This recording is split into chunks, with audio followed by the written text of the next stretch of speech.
Good afternoon, ladies and gentlemen. Let me start by thanking Ambassador Rong and the RSIS for having invited me to participate in this program.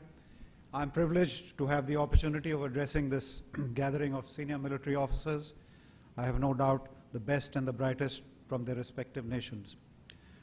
Today, I take the opportunity to offer warm greetings and felicitations to my hosts on the occasion of the 50th National Day of the Republic of Singapore. As we discussed yesterday briefly, this nation-state stands as a shining example to all of us in the region. It shows what hard work, integrity, and determination can achieve for a people, what yesterday Ambassador Mahbubani called MPH. I'm sure that your great leader, Lee Kuan Yew, smiles happily from wherever he is on this great momentous day. I wish he had been with us. The Luncheon Talk, ladies and gentlemen, is a great American institution for which I don't think we've thanked them enough. After all, where else can you get an earful and a bellyful at the same time? And some clever ones can also catch a nap. Fortunately, today, lunch follows my talk, so I think pangs of hunger will keep you awake, so I just have to make sure that I don't ruin your appetite too much. I must, however, confess to two sources of worry. One is that I know that I follow a series of very distinguished speakers. Some of what I'm going to speak on may have already been covered in a much more competent manner by them. And secondly, of course, is that anyone who tries his hand at crystal gazing or prediction stands in danger. Of course, they don't shoot messengers like they used to in the old days, but I am sticking my neck out when I try and speak about things that are likely to happen. So as I embark on the topic of future challenges, I am reminded of two such instances. Soviet Prime Minister Nikita Khrushchev had earned notoriety for pounding his shoe on the podium of the UN General Assembly as a sign of defiance of the West. But such was his confidence in the longevity of communism that he predicted, as you see on the screen, history is on our side, he said, we will bury you. This was in 1960. As history would have it, 30 years later, in December 91, it was the Soviet Union which was actually interred forever. In the euphoria that followed this event, political scientist Francis Fukuyama, whom you heard yesterday being mentioned by Ambassador Mahbubani, earned brief fame by offering the end of history thesis. He predicted that this was not just the end of the Cold War, but the end point of mankind's ideological evolution and the universalization of Western liberal democracy as the final form of human government. Now, the ambassador yesterday mentioned about how hubris and arrogance tends to creep up, and this is a good example. Fukuyama had to recant because it soon became obvious that Western liberal democracy, far from being a universal form of government, was not even used by a small fraction of mankind, of the world. Now, in 25 years since the end of the Cold War, the world has become distinctly more volatile due to widespread social upheaval and political turmoil, making predictions a risky affair, as I said. While there is no shortage of institutions and groups who engage in analysis and forecasting, there is need for caution before accepting their assessments in totality, and I mean no offense to RSIS. The missteps and miscalculations during the Iraq and Afghanistan campaigns, to say nothing of ruined military careers, bear witness to this fact. So with this in mind, I shall carefully avoid prognostications and merely focus your attention on certain emerging trends and their possible consequences. Globalization, worldwide interconnectivity, and events post 9/11 have tended to flatten the world as far as security threats are concerned. The sudden and stunning success of non-state entities like the Taliban and Al-Qaeda have taken the world by surprise.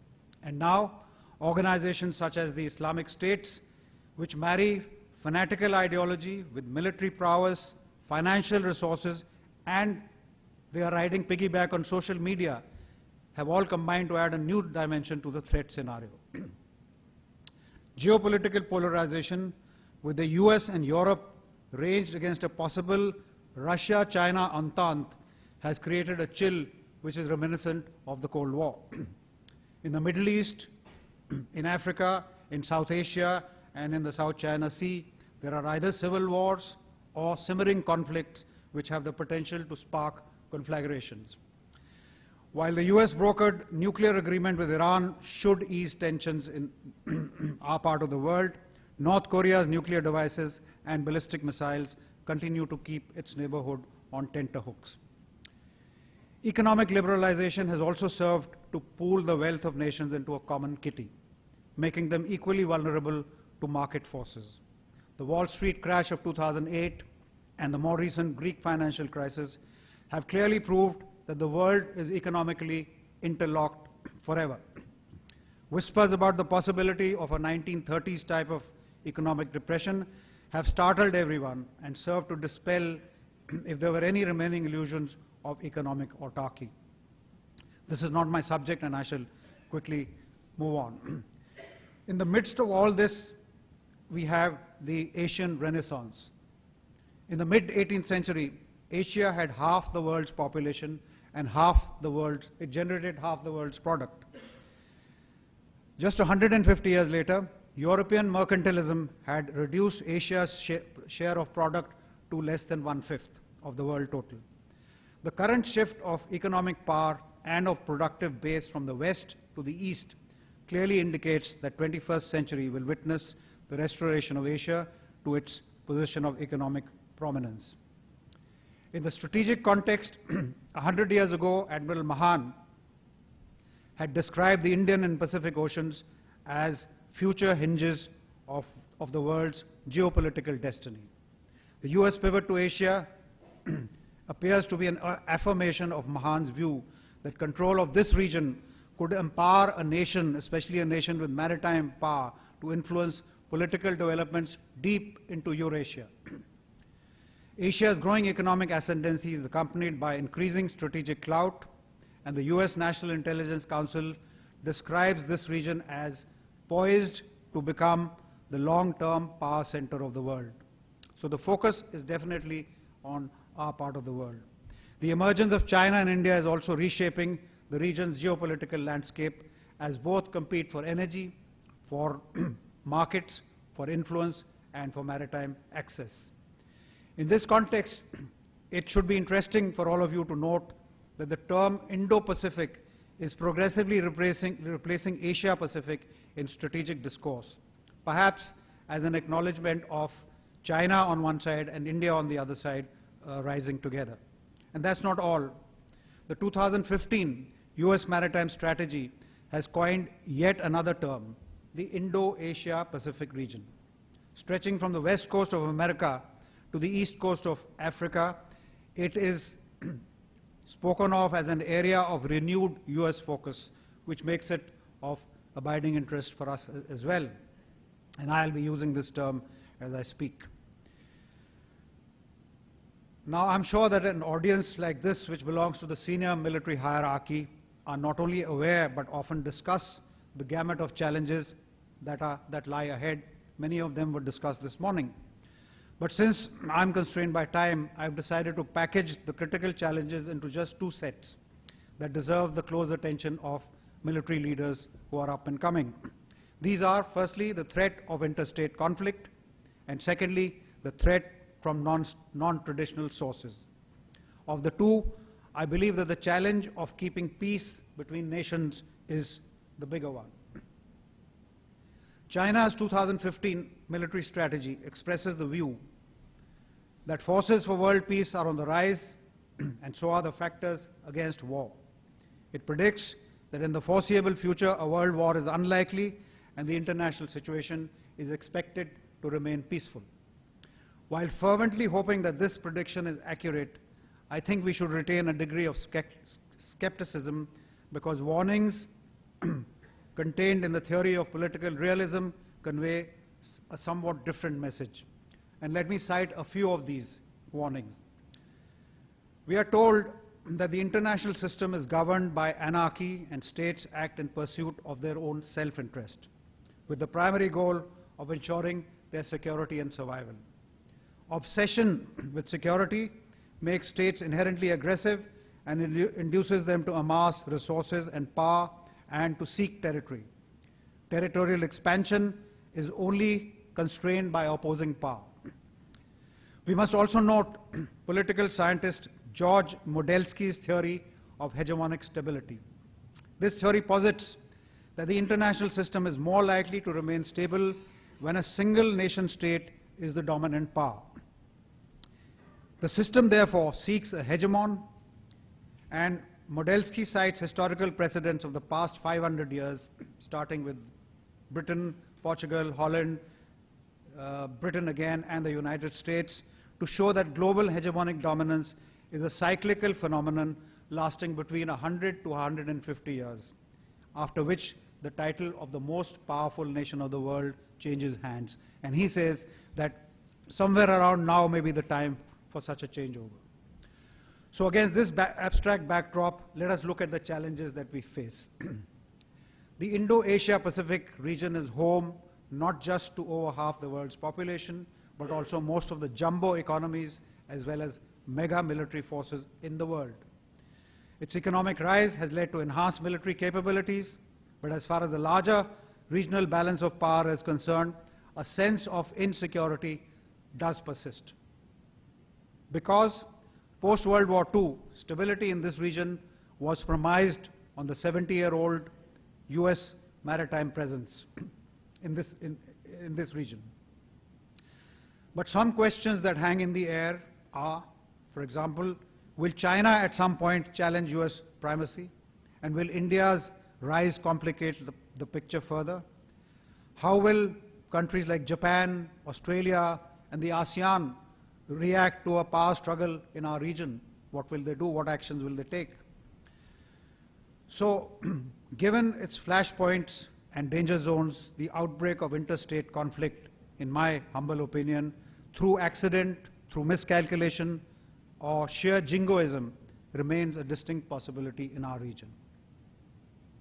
Many Asian countries carry burdens of the past, and perceptions of historic wrongs tend to prevent reconciliation and heightened tensions.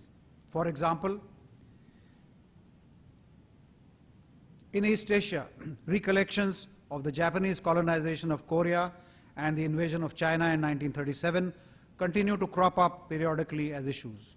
They cause tensions and unease between these three nations. North Korea has technically remained in a state of war for the past 62 years with USA and South Korea. It poses a nuclear menace to her neighbors as well as to the larger region. The issue of Taiwan, although termed by China as an internal problem, constitutes a potential conflict zone with possible involvement of USA and international implications. In my part of the world, in South Asia, Indo-Pakistan hostility goes back 68 years to partition of the two countries and our subsequent conflicts over Kashmir. Today, India and Pakistan share a live and volatile border. Then there are tensions between China and India with roots that go back to the Chinese takeover of Tibet, our border war of 1962, and certain disagreements over the boundary demarcation. Many of these historic differences are linked to territorial disputes on land as well as offshore. The waters of South and East China Sea have thrown up contentious issues related to territorial claims, to fishing rights, to freedom of navigation, both at sea and in the air, and they are currently the cause of certain amount of tension. So all these issues, South China Sea along with Kashmir and the Sino-Indian border, must be counted as the regional hotspots which contain the potential for conflict. This environment of heightened insecurity in our region has led many nations to assume that accumulation of power may provide some insurance against the prospect of hegemony. Consequently, the region is engaged in an unstated but nevertheless intense arms race.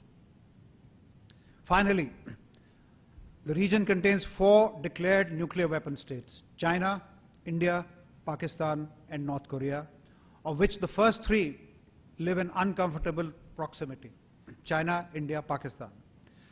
Under normal circumstances, the possession of nuclear weapons should have acted as a major inhibitor of conflict in the region. Unfortunately, this is not true, because mutual confidence levels are low in both in the conventional context as well as the nuclear context. The cause clearly is inadequate communication and lack of dialogue between these states. So against this background, now considering that many of the regional countries are engaged in the task of nation building and in poverty alleviation, the challenge of conflict prevention should receive the absolute top priority from both our political and our military leaders. Having said that, let me now move on to the challenges of non-traditional threats to security. The end of the Cold War shifted the focus away from military power as the sole determinant of international order and security to areas where economic, political, and societal forces had a critical role to play. The existing approach to national security, which was focused on defense against territorial aggression, has undergone modification to include security of the people against threats, a subject that we discussed this morning. As I just mentioned, globalization and technology have been two important catalysts in the post-Cold War transformation of security. Globalization has delivered unprecedented opportunities in terms of mobility, trade, finance, and exchange of services. Technology, by facilitating instant communication and exchange of ideas, has conferred a huge asymmetric advantage on the non-state actor. Before 9/11, no one could have imagined that an airliner could be used as a weapon of mass destruction, or that individuals like Julian Assange or Edward Snowden could wield so much power to inflict damage on a superpower like the USA. The same factors have also contributed to the concept of non-traditional security. Threats from hostile actions by states or governments of the kind that I've been talking about are now termed traditional threats. All other types of threats that challenge the survival and well-being of a state and its people and arise from non-military sources fall under the broad category of non-traditional threats.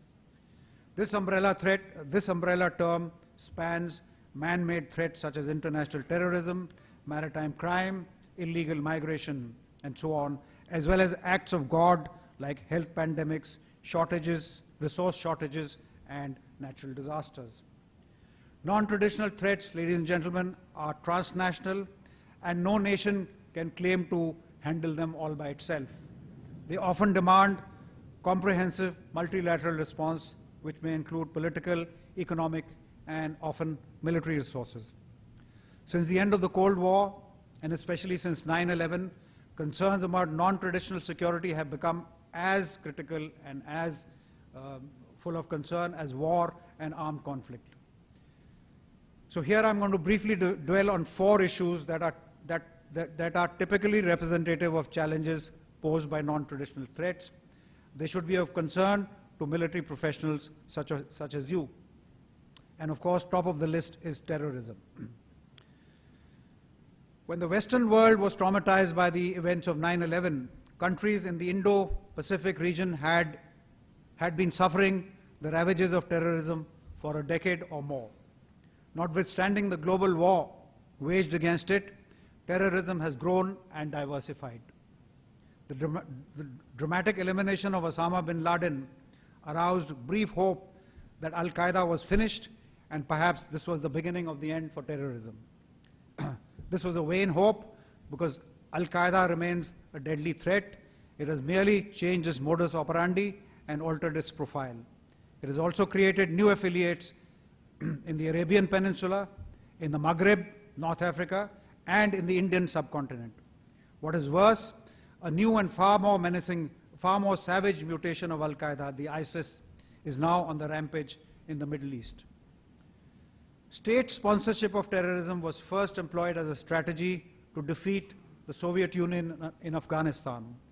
It had then come to be seen as a useful proxy tool and even as a force multiplier, not just by intelligence agencies, but also by nation states. However, the lesson learned from South Asia, as well as the Middle East is stark. Terrorism is like Frankenstein's monster, and it invariably breaks loose and turns on its own creators and sponsors. The threat of terrorism is now all-pervasive and multidimensional.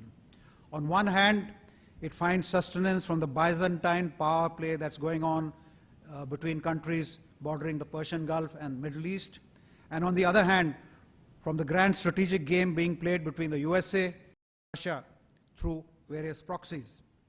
The stated aim of IS and other terrorist groups is the establishment of a caliphate in an arc of instability stretching from the Middle East and North Africa and eventually extending worldwide. In this map, it shows right up to Southeast Asia. The task of containing terrorism will prove a daunting challenge for those of us who live in the proximity of its birthplace, its sanctuaries, and its habitats. Our first aim should be to ensure that this arc of instability progresses no further.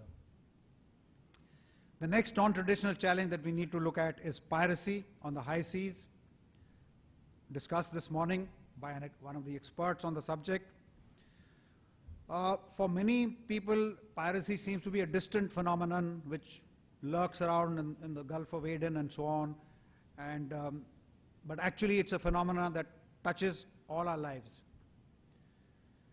The Indo-Asia Pacific has an ancient tradition of maritime crime which assumes diverse forms in different parts of the region. In Southeast Asia, in the Persian Gulf, and on the East African littoral, piracy has been an endemic kind of vocation for centuries. However, it was only in the late 1990s that piracy in the Malacca Straits drew international attention, and this was for a good reason, because the crucial waterway that goes outside this hotel links the economies of Europe and the Middle East with the Indian Ocean and the Pacific. Any disruption of the functioning of the Malacca Straits could cause havoc with world shipping and with world economies. But as soon as concerted action by littoral states, as described by Admiral Miranda this morning, began to curb Malacca Strait piracy, this phenomena resurfaced in a far more virulent form off the coast of Somalia. By 2010, it was estimated that maritime piracy, apart from the human cost that it took, was adding between $15 and $20 billion to shipping costs. And this cost was being passed on to all of us, to the public who buys goods and so on. But it also had a very unsettling impact on world economies. Equally serious were concerns about the nexus that emerged between pirate networks and Islamist militant groups such as the Al-Shabaab. The fight against Somalian piracy was protracted and expensive and mounted on an international scale, again as described this morning by Admiral Bernard Miranda. The campaign succeeded due to a combination of factors. We'd all rather be outside than inside, I'm sure. It succeeded due to a combination of factors, of which naval forces, although they played a very important part, was only one factor. It also revealed many shortfalls in capability and in coordination amongst maritime nations. Piracy, ladies and gentlemen, is a cyclical phenomenon which takes root wherever there is a combination of two factors: flourishing seaborne trade and poor governance. Concurrent with the decline of incidents off Somalia, piracy has now hit the Gulf of Guinea and is showing signs of revival in this part of the world too. Since international seaborne commerce is thriving, there is going to be an inevitable growth in maritime crime, including piracy, trafficking in people, drugs and weapons, and with sinister linkages to terrorism. So maritime nations will need to work together and craft a broad-based cooperative strategy if the resurgence of maritime crime is to be prevented. The third manifestation of non-traditional security that I'm going to touch upon is climate change and natural disasters. Many of us in the military tend to look at these phenomena as causes which are espoused by NGOs and social activists and civilian authorities. In reality, events ranging from rising sea levels to severe droughts to the melting of the polar caps can impact national security. Shocks to food production can contribute to unrest. mass migration, and state fragility. All these problems will have to be dealt with you. Apart from placing extensive demands on national and international resources, they all have the potential to destabilize nations and regions. About half the world's natural disasters occur in the Indo-Asia Pacific. Statistics show that in the last decade, 2.2 billion people were affected and 750,000 lost their lives. Empirical data, and this is more disturbing, shows that the frequency of natural disasters has increased sharply in the region because of climate change, because of growing urbanization, and increased vulnerability of our people. Recent mega disasters like the 2004 tsunami, the 2011 Japanese tsunami, and Typhoon Haiyan in the Philippines placed huge demands on natural and international capabilities. They also demonstrated that since civilian agencies are rendered temporarily unaffected by such catastrophes, the armed forces invariably must act as first responders.